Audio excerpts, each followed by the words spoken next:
The Category 4. Hurricane, a monstrous, relentless beast codenamed Helena, had churned with agonizing, unpredictable malevolence in the Atlantic. For days, its projected path, a wavering finger of doom, pointed at the state's densely populated southern coast.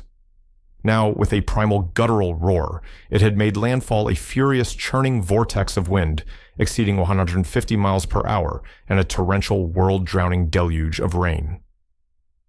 At the State Emergency Operations Center EOC in the distant capital, a windowless concrete bunker humming with the controlled high-stakes chaos of a nation at war. Director Anya Sharma, the steely-eyed, indomitable head of the State Emergency Management Agency, SEMA, hadn't truly slept in over 60 relentless hours. The vast, artificially lit room throbbed with a symphony of crisis meteorologists, their faces etched with fatigue and grave concern, tracking Helena's every devastating tremor on massive flickering screens. Logistics teams fueled by caffeine and sheer willpower, desperately rerouting convoys of essential supplies around rapidly flooding highways and collapsing bridges. Communications officers, their voices strained but steady, patching through increasingly desperate, often heartbreaking calls for rescue from inundated towns and isolated, terrified communities. Anya, a woman whose legendary calm demeanor and razor-sharp strategic intellect had been forged, tempered and proven in the unforgiving crucible of a dozen major disasters, moved through it all. A steady, decisive, and unwavering presence, the calm eye in the heart of the storm. Air Rescue Command, this is Director Sharma. What is your current operational status on the St. Michael's Children's Center evacuation? Anya's voice, crisp, authoritative, and devoid of inflection, cut through the EOC's din as she spoke urgently into her command headset. St. Michael's, a specialized residential facility for children with profound physical, cognitive, and multiple complex medical disabilities, was precariously located on a low-lying, vulnerable coastal peninsula, now directly, terrifyingly, in Helena's destructive path, bearing the brunt of the eyewall. Their pre-storm evacuation, meticulously planned and initiated days ago, had been agonizingly, inexplicably delayed by a cascade of unforeseen, almost unbelievable transport issues. The voice of the National Guard Flight Commander Major Thorne, no relation to any previous character, crackled back, laced with heavy static and a palpable, deeply professional concern. Director Sharma, this is Talon Lead. We have intermittent visual on St. Michael's. It's bad, Director. Real bad. Roof is partially compromised on the north wing. Significant, rapidly rising floodwaters all around. Looks like 10 feet or more already. We're attempting hazardous hoist operations for the remaining children and staff, but, Director, we've got a major developing problem, a critical one. The designated primary landing zone, the Old County Airfield a mile inland, the one we pre-surveyed and approved for heavy lift C-130 and Chinook access, it's deliberately obstructed, Director. Someone has barricaded the only access road with multiple heavy vehicles, earth-moving equipment, and what looks like deliberately felled mature trees. We can't land our primary transport helos there. Not safely. We're having to divert to a much smaller, less suitable, and unsecure LZ, further out, significantly increasing our turnaround time, fuel consumption, and operational risk. This is going to cost us precious time, Director. Time those kids may not have. Something. Barricaded, deliberately felled trees in the middle of a Category 4 hurricane of historic proportions, with the lives of critically disabled, medically fragile children hanging by a thread, actively, intentionally obstructing their only viable rescue route. Anya felt a surge of incredulous, white-hot rage, a cold fury that momentarily threatened her rigorously maintained professional composure. Who the hell would do that, Talon Lead? She demanded, her voice dropping to a dangerous, almost lethal softness. Get me an immediate ground liaison with local law enforcement in that sector. Now, I want that access road cleared by any means necessary, and I want a name for who is responsible for this criminal, murderous obstruction. As her highly trained EOC team scrambled to comply their faces, reflecting her own grim determination, a chillingly familiar name surfaced from a frantic, overwhelmed local emergency manager in the affected coastal county. Director, the voice crackled. The primary access road to that airfield, the Old Haven County Airstrip, it runs directly through and is technically owned by the private, heavily gated and notoriously insular community of Seabreeze Estates. We're getting reports unconfirmed but persistent that the HOA president there, a Ms. Karen Albright, has apparently taken it upon herself unilaterally to secure her community's perimeter against potential looters and unauthorized, undesirable evacuees. She's reportedly refusing all access to any non-resident vehicles, including, it now seems, our designated rescue convoys, emergency medical teams, and National Guard transport units attempting to reach the airfield to support the St. Michael's evacuation. She's claiming it's for the safety, security, and exclusive enjoyment of her residents during this unfortunate weather event. Karen Albright. The name resonated with Anya, a faint, unpleasant, almost rancid echo from a previous unrelated and highly contentious zoning dispute some years back. Albright, then as now, had vociferously, litigiously, and obnoxiously opposed the planned expansion of a nearby desperately needed public health clinic that served low-income families, citing a litany of spurious concerns about increased traffic, noise pollution, and the introduction of undesirable elements into her pristine, privileged world. Now that same woman, driven by the same toxic blend of arrogance, prejudice, and entitlement, was actively, criminally, and with potentially fatal consequences, sabotaging the desperate rescue of helpless innocent children to protect her precious gated enclave from the imagined threat of other desperate evacuees. Or perhaps Anya suspected, with a cold, sickening dread that settled like a stone in her gut, her motives were even more sinister, more calculated, more monstrous. The St. Michael's facility, with its prime, irreplaceable coastal real estate, its deep water access, and its stunning ocean views, had long been coveted by ruthless, powerful developers with whom Karen Albright was widely and credibly rumored to have exceptionally close, deeply profitable, and ethically questionable ties.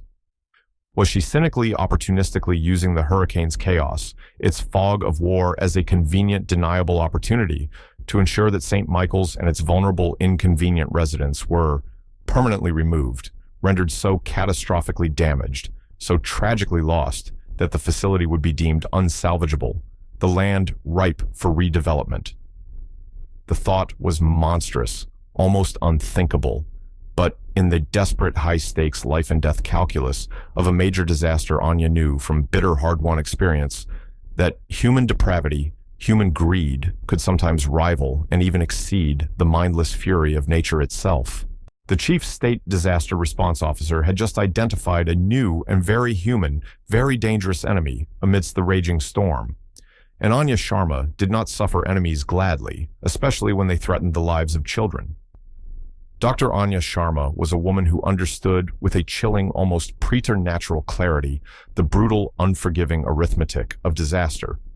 As director of the State Emergency Management Agency for nearly a decade, she had overseen, commanded, and successfully navigated responses to every conceivable catastrophe: ferocious wildfires that consumed entire towns, biblical floods that redrew maps, catastrophic industrial accidents that poisoned air and water, and more recently, the terrifying, relentless grind of global pandemics. She was a logistical mastermind, a brilliant, intuitive strategist, a leader who inspired fierce, unwavering loyalty and extraordinary effort from her diverse, highly skilled teams. Her calm, decisive, almost unnervingly composed presence in the EOC was the steady, unwavering hand on the tiller in the midst of any storm, natural or man-made.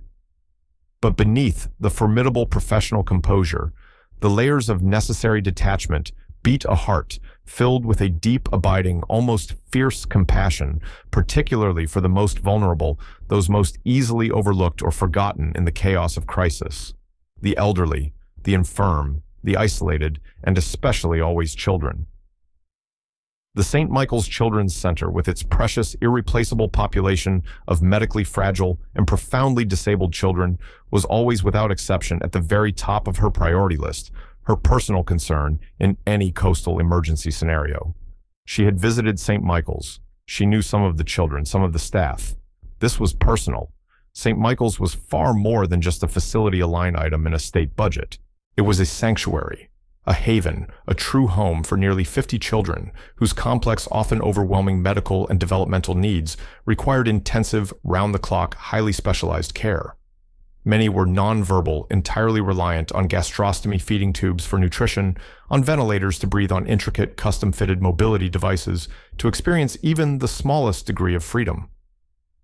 Their caregivers, a dedicated, almost saintly team of nurses, therapists, direct support professionals, and volunteers, led by the indefatigable, passionately committed Ms. Sarah Chen, were in Anya's unhesitating estimation true heroes, angels walking the earth. Sarah, a woman whose gentle, quiet demeanor belied an iron will and an astonishing capacity for love and resilience, had been working tirelessly with Anya's SEMA office for weeks, months, even to refine to perfect saint.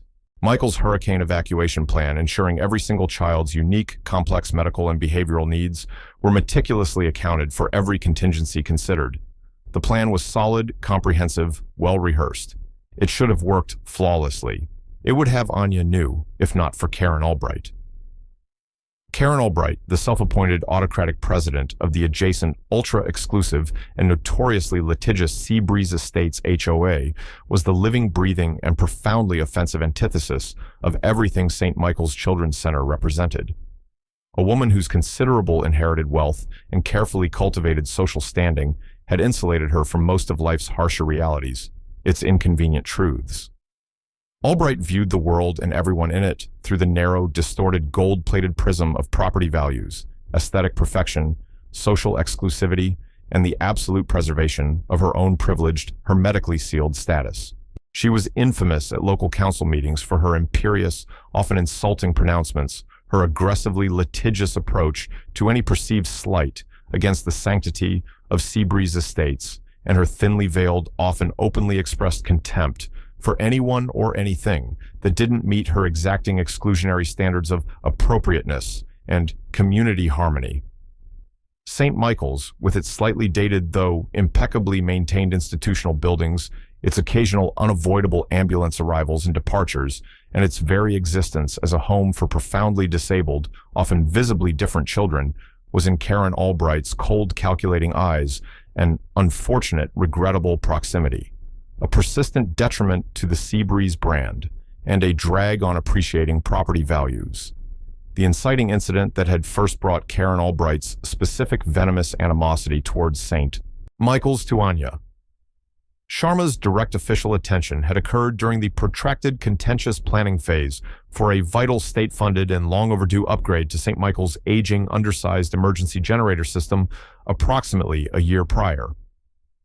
Albright, learning of the proposed project through her network of local political informants, had launched a furious, highly public, and surprisingly well-funded campaign to block it, citing a litany of baseless, often contradictory, environmental and community impact concerns.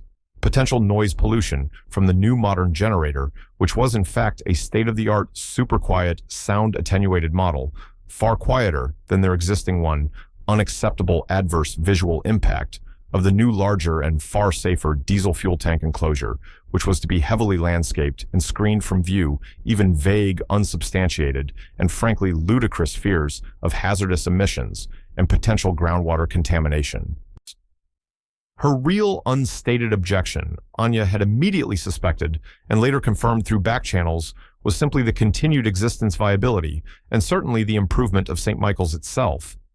It had taken a direct, forceful intervention from Anya's SEMA legal office, armed with irrefutable engineering reports, detailed environmental impact studies, and the thinly veiled but potent threat of federal ADA non-compliance lawsuits and funding withdrawal to finally get the critical generator project approved and fast-tracked. Albright had been forced to back down, publicly humiliated, but her resentment towards St. Michael's, and by extension towards Anya Sharma's agency for so effectively thwarting her, had clearly dangerously festered. The rising action of Albright's insidious, often passive-aggressive obstructionism had continued a steady, calculated drumbeat of harassment and interference. First, during a minor, unnamed tropical storm earlier in the hurricane season, a storm that had caused minimal localized impact, she had somehow successfully pressured the local notoriously pliable county sheriff's substation, whose captain was, it was widely rumored, a personal friend, frequent golf partner, and significant campaign donor of Albright's husband, a powerful local developer, to temporarily and entirely unnecessarily close the main public access road to St. Michael's. This road crucially also ran directly past the main ostentatious entrance to Seabreeze Estates. Albright had cited vague, unverified, localized flooding concerns that were, according to Anya's SEMA field reports and aerial reconnaissance, grossly, almost laughably exaggerated. The unwarranted road closure had significantly delayed a critical, time-sensitive medical supply delivery to St. Michael's for several agonizing hours, causing immense anxiety for Sarah Chen and her already stressed staff, and directly impacting the care of several medically fragile children. The second and far more alarming and indicative incident had involved Albright attempting to use convoluted, selectively enforced HOA bylaws to severely restrict St. Michael's dedicated staff and the visiting families of the children from parking on any public streets within a half-mile radius of Seabreeze Estates. She had claimed in a series of increasingly strident and threatening letters to the St. Michael's board that these vehicles were monopolizing limited resident parking, creating a traffic hazard, and posing a potential security risk to her precious community. She had even, with breathtaking arrogance, authorized her private Seabreeze security guards, a thuggish, poorly trained, and frequently criticized outfit called Coastal Sentinels, known more for intimidation than actual security, to issue bogus, unenforceable HOA parking citations to clearly marked St. Michael's staff vehicles and even to the cars of visiting parents. This had directly negatively impacted the ability of some part-time specialist nurses, therapists, and most cruelly families to reach the children. Anya's SEMA legal team had quickly forcefully slapped the Seabreeze Estates HOA with a strongly worded cease and desist order, citing clear violations of public access rights, disability, discrimination under the ADA, and potentially federal civil rights statutes. The order had temporarily halted the bogus ticketing, but the incident had starkly revealed Albright's willingness to actively callously impede the essential operations of the Children's Center and her profound disregard for the well-being of its vulnerable residents and their families. A disgruntled former St. Michael's maintenance worker let go for cause several months prior had also made some vague, angry online posts about the facility. This individual, Anya knew, was being investigated by local police as a potential, though unlikely, suspect in some minor vandalism incidents at St. Michael's earlier in the year. While his animosity was clear, his capacity for an act of this magnitude seemed doubtful. He was a convenient distraction, perhaps, but not the prime mover of this level of calculated evil. The midpoint twist, the shocking, sickening discovery that illuminated the true, breathtaking scope of Karen Albright's insatiable greed, her sociopathic ruthlessness, and her potential almost unimaginable motive for deliberately systematically sabotaging the St. Michael's evacuation during a catastrophic hurricane, came to Anya not through official channels, but through a highly confidential, deeply reluctant, and terrified informant within the state's own Department of Economic Development. The informant, a mid-level analyst with a conscience appalled and horrified by what he was inadvertently witnessing and fearing for his own career if his identity were revealed, had covertly provided Anya with a sheaf of highly sensitive internal documents. These documents outlined a secret high-stakes and ethically bankrupt negotiation between a consortium of powerful, politically connected international resort developers and a shadowy, newly formed shell corporation with deeply hidden, almost untraceable ties to Karen Albright herself, her husband's development company, and several influential corrupt county commissioners.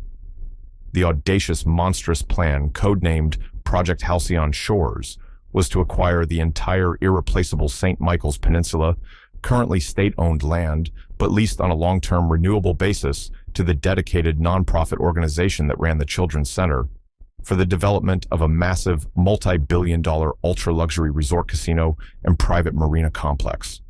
The St. Michael's lease, the informant revealed, was coincidentally, or perhaps not so coincidentally, up for its decennial review by the state legislature in just 2 years. If the facility were to be deemed non-viable, structurally unsound, or too costly to maintain and protect, due to, say, catastrophic irreparable hurricane damage and a tragically failed, widely publicized evacuation that raised serious questions about its fundamental suitability as a location for critically vulnerable children, then the state, facing immense pressure from powerful lobbyists and an apparent economic windfall, might be far more inclined to terminate the existing lease and sell the highly coveted, now blighted land to the highest, most politically connected bidder, which would undoubtedly be Karen Albright's avaricious consortium. Anya felt a wave of profound nausea. She realized, with a sickening, gut-wrenching certainty, that Karen Albright wasn't just a prejudiced, interfering NIMBY socialite with a pathological dislike for disabled children and a penchant for abusing HOA power. She was a ruthless, calculating, and utterly amoral predator, willing to actively criminally exploit a natural disaster of catastrophic proportions, willing to deliberately, systematically endanger the lives of dozens of helpless innocent children for unimaginable, obscene financial gain. The barricaded airfield, the obstructed rescue route, wasn't just an act of selfish, panicked stupidity or even misguided territoriality. It was a deliberate, cold-blooded, strategic move to ensure the failure of St. Michael's evacuation, to seal its fate, to condemn its vulnerable residents, and thus clear the path for her obscene resort. The hurricane wasn't a disaster to Karen Albright. It was a once-in-a-lifetime business opportunity. And Anya Sharma, as Director of State Emergency Management, as the ultimate guardian of those children's safety in this storm, was now the only thing, the last line of defense, standing between Karen Albright's monstrous, murderous ambition and the precious, fragile lives of those children. Talon lead. This is Director Sharma. Anya's voice, now devoid of all warmth, all inflection, just cold, hard, implacable resolve, crackled over the secure command channel. Forget the barricaded airfield for primary exfiltration. It's compromised. What's your closest viable alternative landing zone with capacity for multiple heavy lift choppers and immediate secure medical transport access well outside Albright's sphere of influence and potential interference? Director, that would be Haven County Regional Airport. Major Thorne responded, his voice tight with frustration. But it's another 20, maybe 25 minutes, additional flight time, each way through increasingly treacherous weather. And they're already struggling with their own significant storm surge issues, partial runway flooding, and a chaotic influx of private aircraft evacuations from other coastal areas. It's far from ideal, Director, and it means leaving those kids at St. Michael's exposed in that disintegrating building with rising floodwaters for at least another hour, maybe much more, given the rapidly deteriorating conditions on the ground and in the air. I'm not sure they have that kind of time, ma'am. An hour, maybe more, for children on ventilators. Children with fragile cardiac conditions, children terrified by the screaming demonic wind, the crashing waves, and the dark rising water invading their rooms, their sanctuary. It was an eternity. It was unacceptable. It was a death sentence. What about a ground extraction to a more secure inland rally point, Talon lead? Anya pressed her mind, racing through impossible options. If we can somehow clear a viable route, get high water vehicles in... Negative, Director. Absolutely negative. Thorne came back, his voice grim. All roads, all causeways leading out from that peninsula are completely inundated, washed out, or blocked by debris. We're looking at confirmed 5 to 10 feet of storm surge already, and it's still rising with the tide. St. Michael's is effectively completely an island. Air rescue, however hazardous, is their only hope. Their last hope. Anya's jaw tightened. Albright, with her barricade, had them boxed in, checkmated. She had deliberately, strategically chosen the one critical access point she knew she could control, choke off through her HOA's private security, her manipulation of the local, easily intimidated Seabreeze Estates municipal authorities, and her sheer, unadulterated arrogance. All right, Talon lead. Anya said, her decision made in a heartbeat, the only viable, if terrifying, option remaining. Continue your hazardous hoist operations at St. Michael's. Use your smaller, more agile rescue helos, your Blackhawks, your Dauphins, to ferry children and staff 2 or 3 at a time, whatever you can safely manage, to the closest patch of defensible high ground you can identify on the mainland, even if it's just a partially submerged highway, overpass, a shopping center rooftop, or a still intact school gymnasium. I'll coordinate ground assets, high water National Guard LMTVs, amphibious vehicles, swift water rescue teams from every available county, to meet you at those improvised rally points and transport those children to the nearest functional hospital or designated special needs shelter. It'll be slow. It'll be painstaking. It'll be incredibly dangerous for your crews and for the children, but we will get every single child, every single staff member out of there. Is that tactically clear? Major. Crystal clear, Director. Talon lead responded, a new note of grim, focused determination in his voice. We'll make it happen. We won't leave anyone behind. Next, Anya turned her full, formidable attention to Karen Albright. Get me the Haven County Sheriff on a secure line immediately. She ordered her EOC communications chief. And patch me through to the governor's chief of staff, priority 1. I need a specific targeted state of emergency declared immediately for the criminal obstruction of this ongoing rescue operation. And I want unequivocal, explicit authorization for state law enforcement and the National Guard to supersede any and all local or private authority in the Seabreeze Estates vicinity. I also want the State Attorney General's office on immediate standby. We are dealing with a deliberate, calculated criminal act of sabotage that is directly, willfully endangering the lives of dozens of disabled children. There will be arrests, there will be prosecutions, there will be hell to pay. While those urgent calls were being made, Anya focused on the immediate tactical problem of Karen Albright's illegal, immoral barricade. Get me real-time eyes on that access road to the airfield. She instructed her GIS mapping and drone operations team. Satellite imagery, live traffic cams, if any, are still functional law enforcement drone footage if available. I want to know exactly what Albright has done, how substantial that barricade is, and precisely where her security forces are deployed. The images that quickly came up on the main EOC operations screen were infuriating, almost surreal in their brazenness. Karen Albright, easily identifiable in a bright yellow, expensive-looking rain slicker and matching designer rain boots, was personally, almost gleefully, directing a group of about a dozen thuggish-looking Coastal Sentinel security guards and what appeared to be several Seabreeze Estates Public Works employees. They had used at least 2 large HOA maintenance trucks, a backhoe, and even a front-end loader to drag massive mature fallen trees, concrete debris, and even disabled vehicles across the narrow 2-lane road leading to the old airfield, effectively creating a formidable, almost impenetrable roadblock. Albright herself stood defiantly at the barricade, arms crossed, occasionally barking orders like some petty delusional warlord defending her tiny, insignificant kingdom against imagined invaders, while real lives hung in the balance just miles away. "My land, my rules," she was reportedly heard shouting at a local news crew that had tried to approach. "Gio, she's not just blocking it," Anya murmured.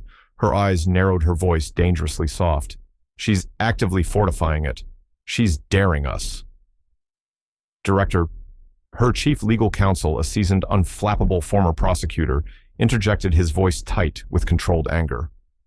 "Under the governor's existing emergency powers, and certainly under the new targeted declaration you're requesting, you can authorize the state police or the National Guard to forcibly remove that barricade and arrest anyone obstructing them. But it will take time to mobilize and deploy a sufficient force, especially with current road conditions. And it could get ugly, Director, very ugly, especially if Albright's private army, however ill-trained, decides to resist." "We don't have time for ugly to be a deterrent, Counsel," Anya said, her voice like ice. "We need that airfield, if not for St. Michael's primary evacuation, then for critical secondary support, for bringing in heavy medical equipment, for rotating rescue crews, for staging further life-saving operations as this catastrophic storm continues to batter the coast for another 12 to 24 hours. And more importantly, much more importantly, we need to send a very clear, very unambiguous message right now that this kind of monstrous, selfish criminal behavior, this callous, deliberate endangerment of vulnerable human lives for personal gain or perverse, petty territoriality will not be tolerated. Not on my watch, not in this state, not ever." She made another call, this one directly, to the operational commander of the State Police Tactical Response Unit, TRU, a highly trained, heavily armed unit, specializing in high-risk situations. "Captain Reynolds, this is Director Sharma at SEMA. I have an active critical situation in Haven County. Deliberate hostile obstruction of a critical emergency access route directly catastrophically impeding the ongoing rescue of numerous disabled children from the St. Michael's facility, which is currently in the direct path of Hurricane Helena's eye wall. The obstruction is being actively maintained and defended by armed private security personnel under the direct command of a civilian, Ms. Karen Albright, the HOA president of Seabreeze Estates. I need that barricade cleared, Captain, completely and immediately. And I need Ms. Albright and any and all individuals actively participating in this criminal obstruction taken into custody for questioning forthwith. You have my full authorization under the Governor's Emergency Disaster Declaration to use all necessary, appropriate, and lawful means to achieve these objectives. Time is of the absolute essence. Children's lives are at stake." Captain Reynolds' response was immediate, concise, and unequivocal. Understood, Director Sharma. We're already mobilizing. We're on our way. Consider it done.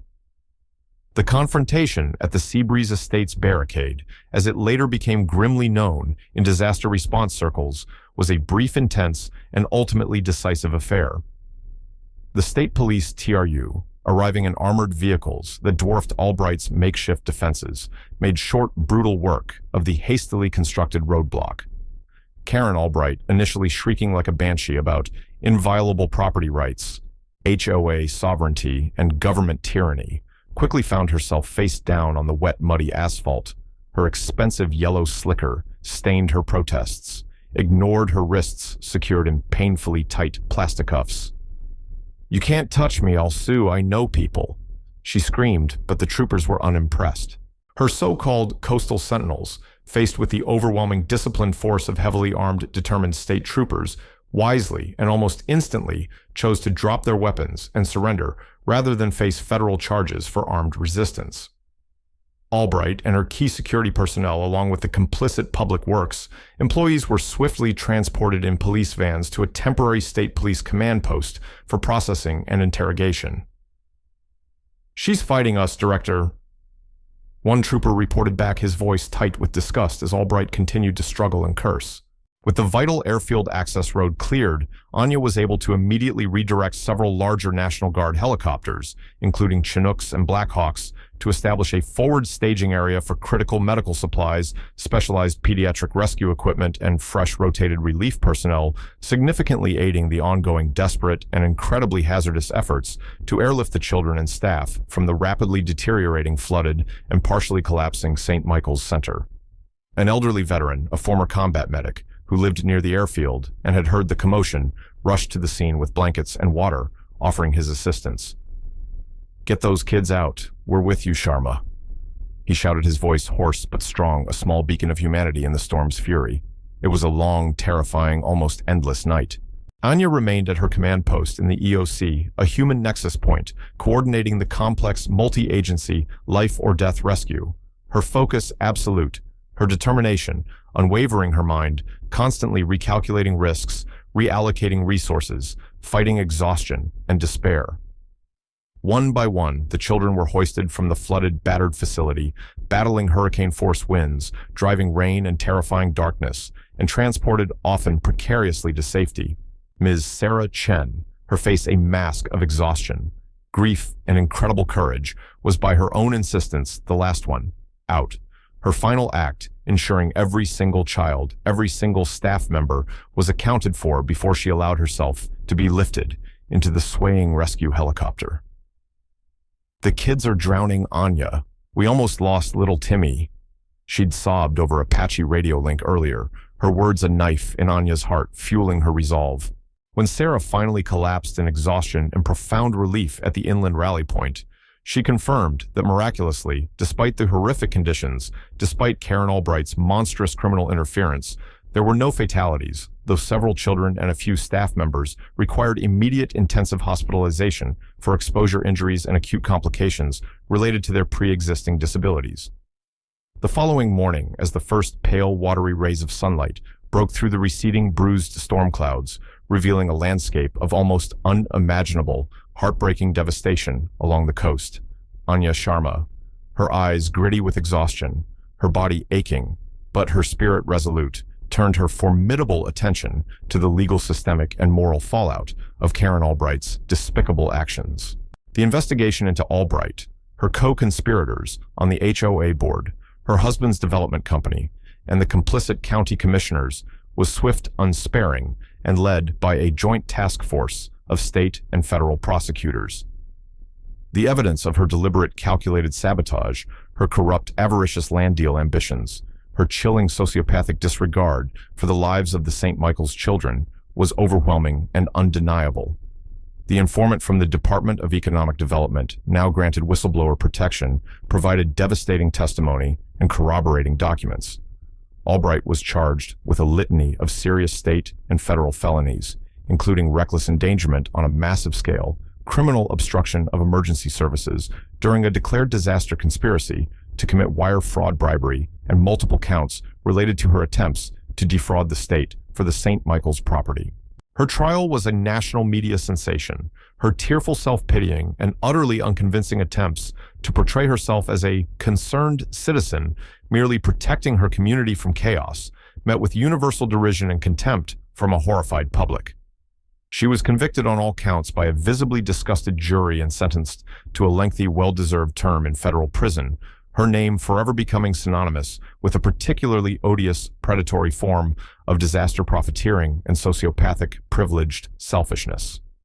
Her co-conspirators in the corrupt land deal also faced significant charges, financial ruin, and public disgrace.